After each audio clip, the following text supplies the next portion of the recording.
Quem nunca foi tentado a recitar um dos versos mais curtos da Bíblia quando precisou falar uma passagem bíblica na hora do culto, por exemplo? Você sabe que verso é esse? É sobre a circunstância que esse verso aparece na Bíblia que iremos falar na lição dessa semana, e também no que podemos classificar sendo o maior milagre de Jesus.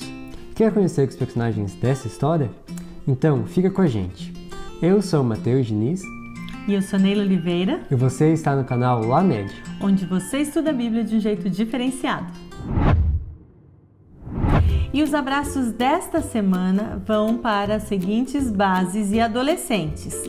Para os adolescentes da Igreja Central da cidade de Aracaju, Sergipe. Para os adolescentes adoradores da cidade de Paraupebas, Pará. Um abraço também para Radija, Júlia, Evelyn, Heron, Elson, André Matheus, Carol, Mirella e Charlinho, da base Aliança Team, da cidade de Vila Velha, Espírito Santo. Para a base 1412 da cidade de Eunápolis, Bahia. E eu quero mandar um abraço muito especial para o Marcelo Martins, da editora Mundo Cristão, que me presenteou com essa linda Bíblia aqui. A partir de hoje, no canal, eu vou usar essa daqui. E muito obrigada, Marcelo, de coração. Amei os presentes. E para você que ainda não é inscrito no nosso canal, aproveite esse tempo enquanto nós estamos falando aqui e o vídeo ainda não começou e clique no botão vermelho escrito inscrever-se.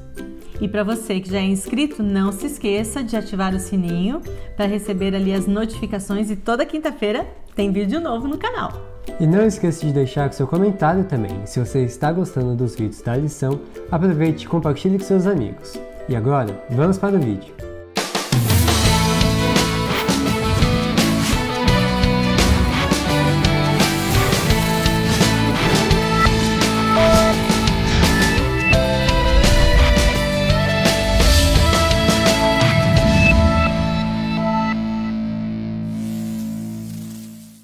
A lição desta semana começa com uma declaração, digamos, surpreendente.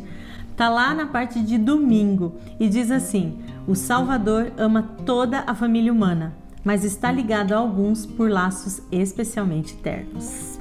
Então quer dizer que Jesus tem os seus preferidos? Isso não é fazer acepção de pessoas? Na verdade, há aqueles que preferem Jesus. E foi esse o caso da família de Betânia: Lázaro, Maria e Marta. Embora seja comum a gente dizer a cidade de Betânia, ela na verdade estava mais para uma vila. Calcula-se que a vila de Betânia ficava a cerca de 3 km de Jerusalém, do outro lado do Monte das Oliveiras. Quando estava em viagem pela região da Judéia, Jesus costumava se hospedar na casa de Lázaro, em Betânia.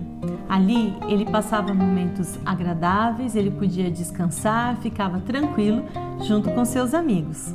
Era ali que Jesus se sentia sempre muito bem-vindo. Uma curiosidade a respeito da amizade entre eles é que enquanto Jesus precisava usar histórias para que as multidões entendessem suas lições, na casa de Lázaro e suas irmãs, ele podia falar de forma mais livre, aberta, sem medo de ser mal interpretado. Ele não precisava usar parábolas. Isso indica afinidade. Os pensamentos estavam ligados e a família entendia o que Jesus queria dizer. Foi nesse lar em Betânia que Jesus elogiou a atitude de Maria. Ela não queria perder nem um segundo da presença e da companhia de Jesus. Imagine você tendo a oportunidade de ouvir da boca do próprio Mestre as palavras que traziam esperança, vontade de viver, que davam sentido à vida. Fala sério, se fosse você também não ia querer aproveitar? Maria pensava assim, mas esse não era o caso de Marta. Marta imaginava que estava demonstrando a sua alegria em ter Jesus ao deixar tudo em ordem, ao correr de um lado para o outro, tentando deixar tudo em seu lugar e, é claro, ao fazer a melhor refeição que ela conseguisse preparar. Marta não aguentou quando viu sua irmã, que deveria estar ajudando, sentada tranquilamente aos pés de Jesus. O que ela estava pensando? Jesus não era mais visita, ele já era de casa. Agora, imagine Jesus sorrindo e falando para ela com carinho e tranquilidade. Marta, Marta, você se preocupa e se inquieta com todos esses detalhes, mas apenas uma coisa é necessária. Quanto a Maria, ela fez a escolha certa e ninguém tomará isso dela. Será que Maria falou: "Foi mal, irmã, mas você ouviu o que o mestre falou. Marta, vem pra cá, relaxa, vem participar da conversa"? A gente não sabe se foi assim que aconteceu, mas o fato é que Jesus sempre se sentia bem ali. Ele tinha uma ligação especial com Lázaro. Era alguém que ele chamava de amigo. E estava tudo bem com aquela família de Betânia. Até que um dia, Lázaro ficou doente. Foi algo repentino e isso deixou as irmãs preocupadas. Talvez elas soubessem que Jesus não estava muito longe e enviaram uma mensagem para ele: "Senhor, seu amigo querido está muito doente."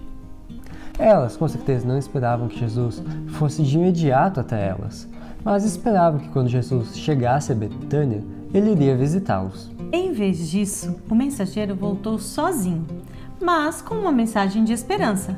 Pelo menos foi isso que elas pensaram. A mensagem dizia o seguinte, e eu estou lendo aqui na Nova Versão Transformadora: "A doença de Lázaro não acabará em morte. Ela aconteceu para a glória de Deus, para que o Filho de Deus receba a glória por meio dela." Então tá. Se Jesus disse que ia ficar tudo bem, ok.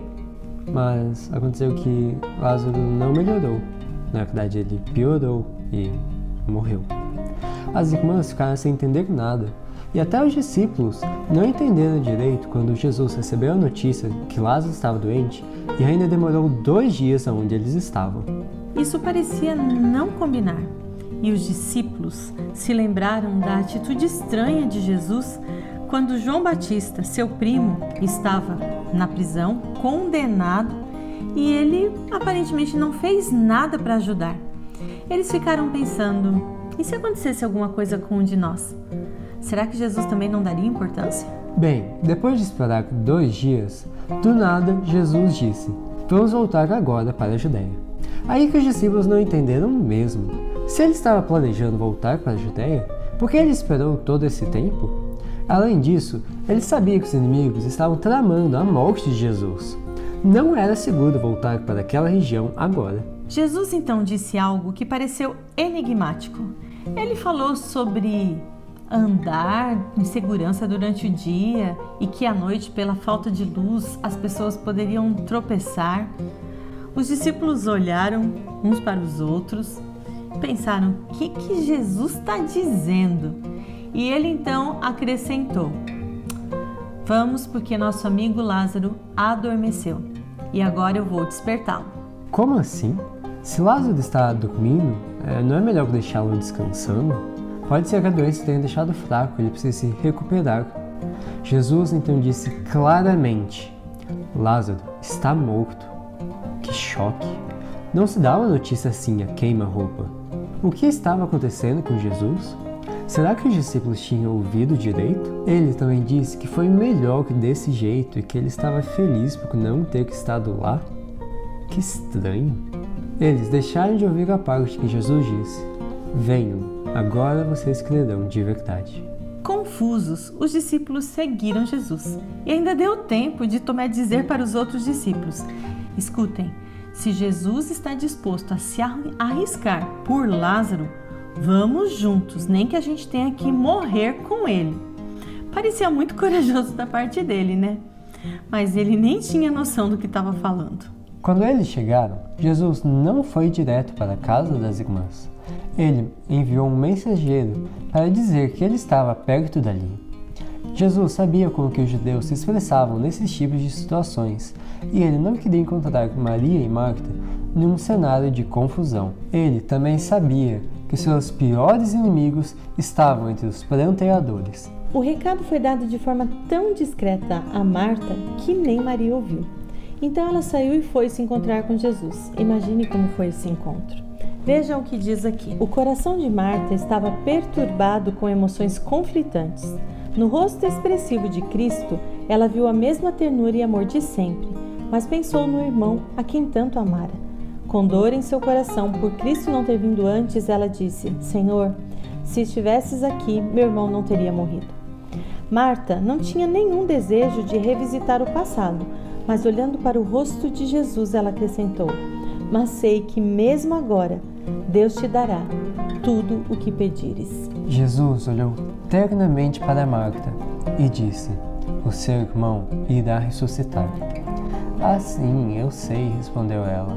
Ele vai ressuscitar no último dia. Jesus então fez a declaração que qualquer pessoa que estava naquela situação gostaria de ouvir. Eu sou a ressurreição e a vida. Quem crê em mim viverá, mesmo depois de morrer. Quem vive e crê em mim jamais morrerá. Você crê nisso, Marta? O que você responderia? O mesmo que Marta? Sim, Senhor, eu creio que o Senhor é o Filho de Deus. Marta sabia que Jesus poderia fazer qualquer coisa, por isso ela foi e chamou Maria discretamente.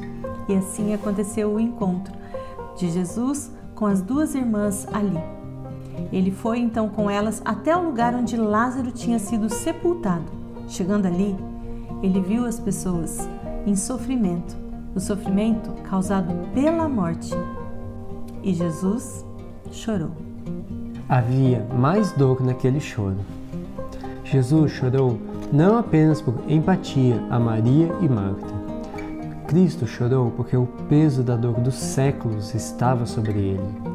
Viu os terríveis resultados da desobediência à lei de Deus. Viu que o conflito entre o bem e o mal tinha sido constante. Viu o sofrimento, a dor, as lágrimas e a morte que iriam afligir a família humana por todos os séculos em todas as nações. Os problemas da raça pecadora se tornaram pesados em seu coração e suas lágrimas rolaram incontidas em seu desejo de aliviar a todas as aflições da raça humana. O restante da história você conhece. Jesus pediu que tirassem a pedra onde o corpo estava sepultado. Marta achou melhor não fazerem isso, afinal já fazia 4 dias que o irmão dela tinha sido sepultado. Jesus então lembrou Marta da conversa anterior. Ele lembrou da promessa dele e garantiu que sua palavra era suficiente. Tiraram a pedra. Todos viram Lázaro morto. Então, dessa vez, não teria como acusarem Jesus de fingir ressuscitar alguém. Assim como aconteceu no caso da filha de Jairo. Isso só deixaria o milagre ainda maior. Jesus então eleva uma oração a Deus, agradecendo, pois ele sabia que já tinha sido ouvido. Ele então chama Lázaro, que ao ouvir a voz do seu amigo, se levanta e fica de pé na porta da sepultura. Eles correm para tirar as faixas que estavam envolvendo ele, e ali acontece o encontro mais bonito. Em adoração, Lázaro se prostrou aos pés de Jesus. E depois do espanto, a alegria tomou conta do lugar. Enquanto quase todos ficaram felizes com o que aconteceu, Jesus saiu discretamente de lá. Que milagre! A lição que esta história nos ensina pode ser resumida no seguinte texto: a todos os que estão procurando sentir a mão guiadora de Deus, o momento de maior desânimo é justamente quando a ajuda divina está próxima. Eles olharão para trás, para a parte mais escura do caminho, e ficarão agradecidos. Deus vai tirá-los de toda tentação e prova com uma fé mais firme e uma experiência mais rica. Ninguém que foi até Jesus voltou decepcionado ou de mãos vazias. Sempre o milagre aconteceu e Ele vai fazer a mesma coisa na sua vida.